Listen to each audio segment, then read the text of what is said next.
So without further ado, I'm happy right now to have an opportunity to introduce Dr. Mikaela Olsen.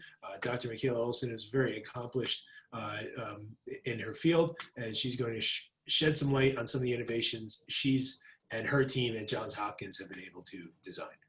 Dr. Olsen. Good morning. It was just a very inspiring talk that Dr. Jones gave us, and a great lead in to my discussion.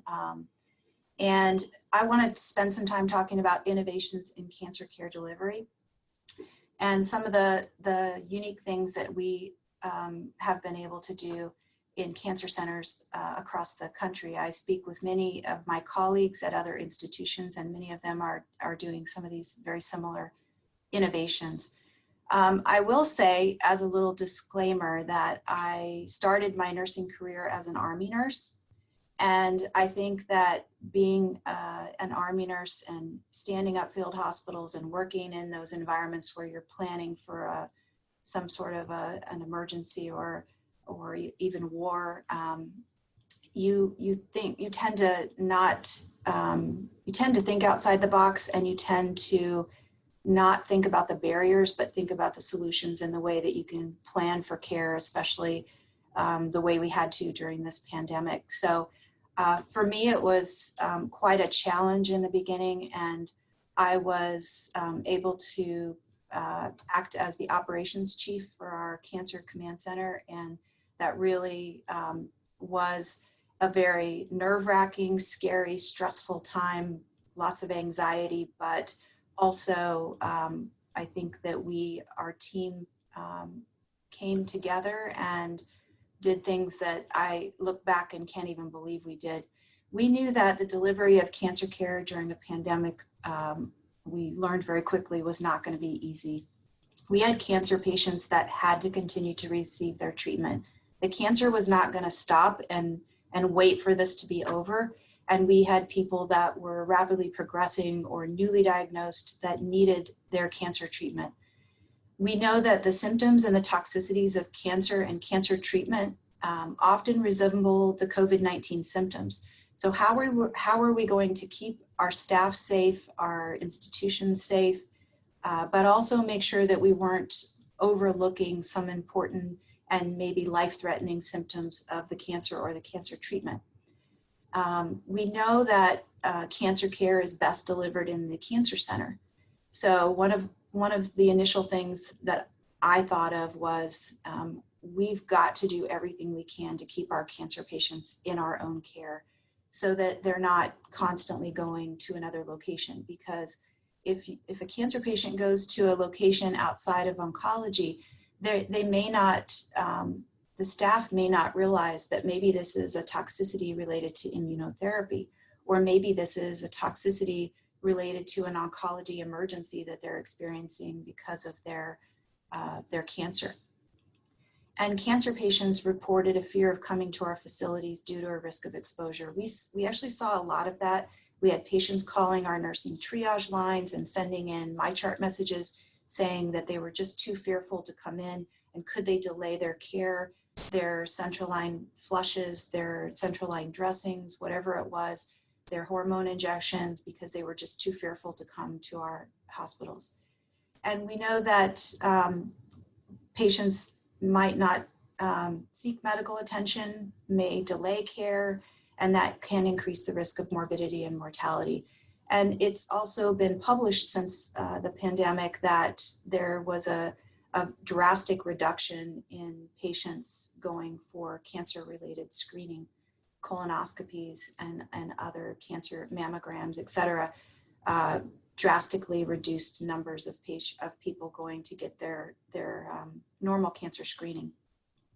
So very quickly, we needed to figure out how are we going to protect our staff and our patients. And our goals were to minimize the risk of COVID-19 exposure to everyone. We needed our staff to stay healthy and to continue to come to work and not have workplace exposures. We needed to prevent infection and refocus on the importance of education that we already do for our cancer patients and caregivers. And I've always said, just anecdotally, that I believe many of our cancer patients that were in our care were protected because we already focus so much on hand hygiene and personal hygiene and staying away from large crowds and sick people and all of the signs of infection that I think our cancer patients really moved into action quickly during this COVID-19 pandemic and really tried to isolate themselves and protect themselves. But having said that, we still needed to care for them and they still needed to come for their therapies. We didn't want them to have treatment delays and we needed to maintain our evidence-based protocols such as vascular access care and cancer treatment and symptom management. We needed to develop many algorithms. So as Dr. Jones talked about, developing ways of managing and quickly mobilizing the care that his team needed to care for ICU patients, we developed many algorithms to help us and the staff understand the proper channels for handling patients who present with COVID symptoms and for handling those that were COVID positive.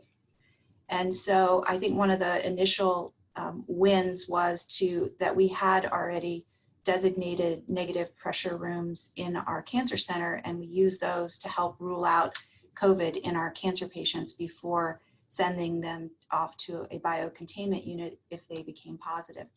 If they were not positive, we were able to test them, rule them out, and then move them back into regular oncology care.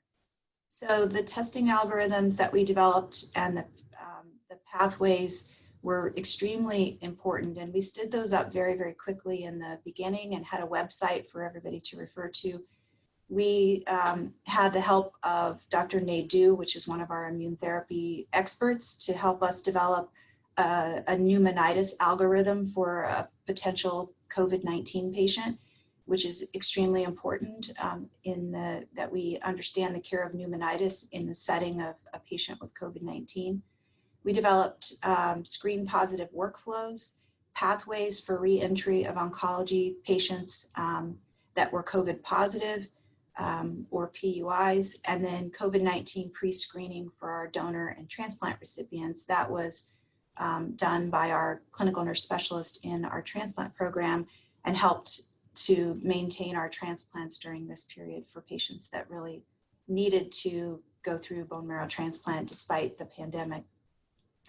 So I think the care delivery, we had to focus on evidence-based practice.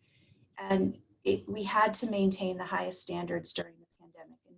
And we couldn't immediately just go into a panic mode and forget the basics of good care, which I'm sure some of you did experience a higher rate of some of your HAIs and other problems. I think we learned a lot from that, and we learned that if we have another surge, we're going to make sure we hold on to the evidence base around our practice and hold on to the high standards around prevention of infection and other problems. We needed to carefully prepare prior to the patient's visit. And so using redeployed staff, like in our center, we used research nurses to help with calling the patients in advance of their appointments to make sure they didn't have COVID symptoms, to screen them. We worked very hard to put a whole program into place for pre-screening and assessment of our patients before they came into the ambulatory setting or into the hospital for an admission. We also had door screeners that were nurses and other staff that helped screen patients at the entrances of our buildings to help prevent the spread of infection, and to hand out masks and hand gel and other necessities if patients didn't have them. I think a really important part of the evidence-based care delivery was bundling supplies. Dr. Jones touched on this as well. I was really pleased that all the work we've done over the years to have kits for the care delivery, such as central line dressing change kits, port access kits, peripheral IV access kits. This really helped us prevent us from having to be in a room and then having to leave the room to gather supplies. A kit for all of these different activities smoothed out the care, encouraged evidence-based practice, and allowed us to maintain our standards and keep everything as aseptic or sterile as possible. So the use of bundled kits I'll talk about later, because they really helped us when we decided to change our care delivery model and move out of the clinic to the curbside. We tried lots of ways to simplify care delivery.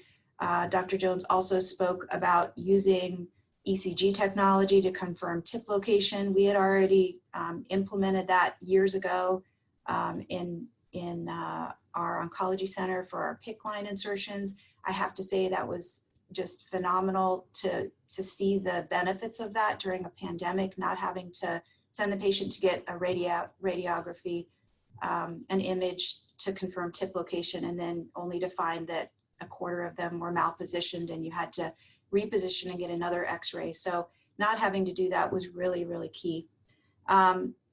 We had in January moved to a saline-only flush protocol for our vascular access devices. This was, again, a way that we were able to simplify care delivery, and it really was a positive during this pandemic. The use of technology, I completely agree with Dr. Jones. In the US, we have a CDC Category 2 recommendation for sutureless securement, and using sutureless securement devices, subcutaneous engineered securement devices, it was really key during this time so that we could prevent the movement of catheters and keep those tips in the right location. We know that tip location has a direct impact on catheter longevity and is very important. We definitely had to have the engagement and motivation of our staff and patients. And I think very early on, when patients knew they were going to be cared for by cancer providers, and we were going to try to keep them safe, call them, talk with them, and offer them support and ensure them that their safety was our #1 priority was key. And I can't, one of the reasons I've been in the institution I've been in for 20 years is because of the leadership support. And definitely it really shined during this time period. We had a lot of support in delivering all these innovative cancer models. We listened to our patients, and the first thing that we learned from them was that they didn't want to come in. And we had to quickly get together our televisits, which we were doing almost all televisits initially during this pandemic. We had to discover new ways to safely deliver care while minimizing risk. We really had to think outside the box and be creative. And one of the things I loved is that usually in healthcare, there's so much red tape and it takes years to do things and implement things. And we were able to move very quickly, come up with solutions, put a plan in place, initiate the innovation, and then make changes or adjustments as needed, but to get it going right away and not wait. So we developed quite a few programs and algorithms for care delivery during the pandemic, and we used technology to get it all done. So one of the initial thoughts was, what could we keep out of the hospital? If we can't do it via home care in the home care setting and they have to come to us, what could we kick to the curb? So we thought of a lot of things: patients' dressings, some types of subcutaneous chemotherapy, vaccines, hormone injections for breast or prostate patients that need those injections to continue to control their cancer, teaching, vascular access device care, flushes, and maintenance of those catheters, dressing changes, port accesses, port flushes, blood draws, any kind of phlebotomy, growth factors, COVID testing, and many other things that we could think of that possibly we could do at the curb. Now, this took some ingenious planning and discussions, and what the my main goal and our cancer center's main goal was to make sure that the standard of care was exactly the same, whether this patient was in their car at the curbside clinic or coming into an infusion clinic in the cancer center.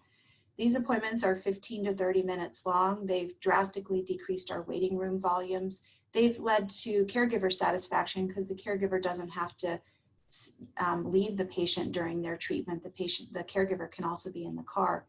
We decreased exposure of our patients and staff to each other, and we've treated, actually this number is probably closer to 600 or 700 patients so far between our 2 curbside clinics.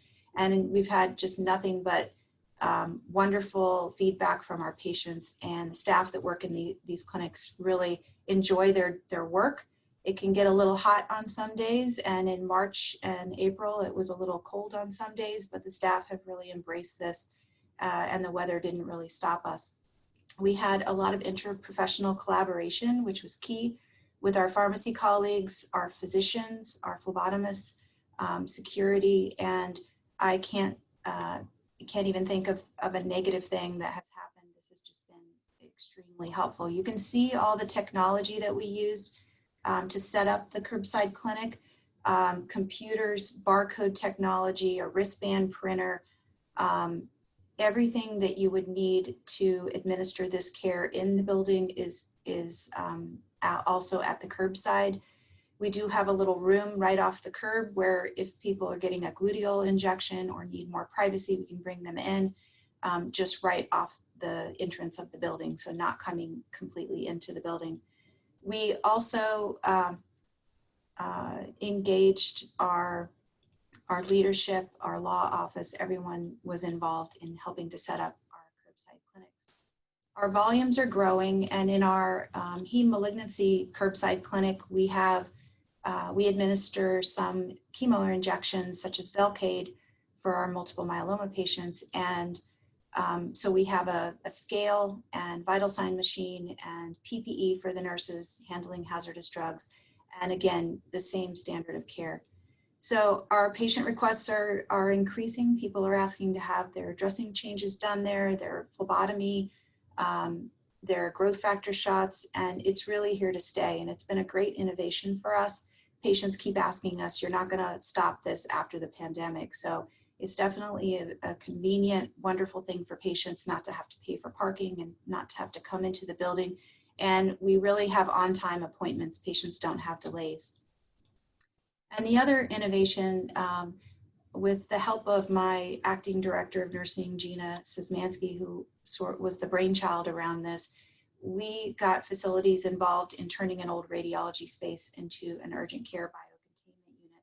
We already have an urgent care center for our cancer patients with the goal of preventing ED admissions and preventing hospital admissions.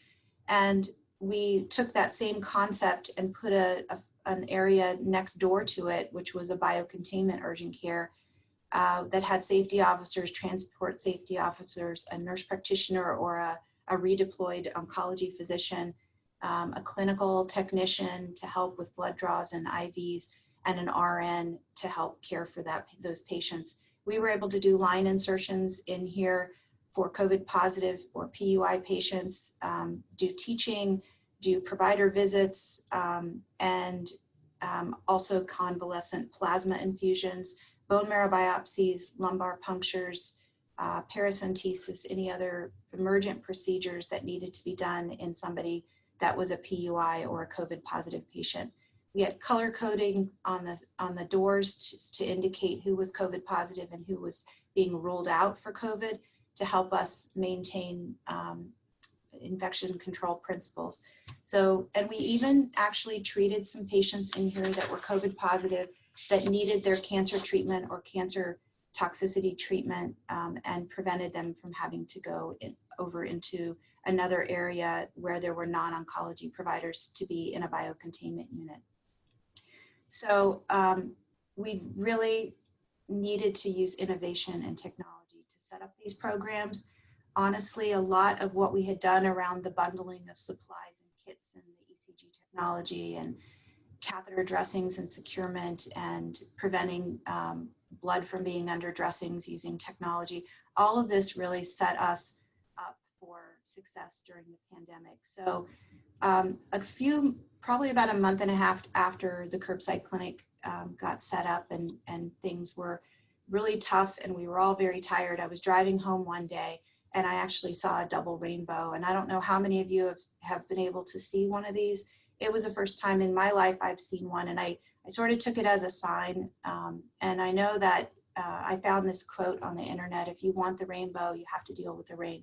And I definitely think that's true, at least in where I am in Eastern United States. We've been seeing a lot of rainbows lately because we've been having a lot of rain. And it's definitely refreshing because it's been a very tiring time for all of us and our families in healthcare. So I wanted to end by just saying that we will keep moving forward, and we're not going to let this beat us. We will maintain evidence-based practice guidelines, and I think we'll learn that that's even more important if we have another surge. We have to stick to these principles during a pandemic. It's time to get back in the saddle to evaluate new evidence and to move forward, and to make sure that we have the technology we need to provide efficient and safe care during these times. And I just want to thank you for your time, and hopefully you've learned a few things that you can implement in your practice, and that we'll all be prepared if we do have another surge. And I'm going to turn it over to Jocelyn now. Thank you, Dr. Olsen. I'll turn it over to Jocelyn. Thank you. We appreciate that very much. And it's clear you've taken patient-centered care to a whole new definition. And I commend you, your institution, and your peers for having the fortitude to come up with such innovation at this time. So thank you. With that, we are going to have one of the most admired and respected names in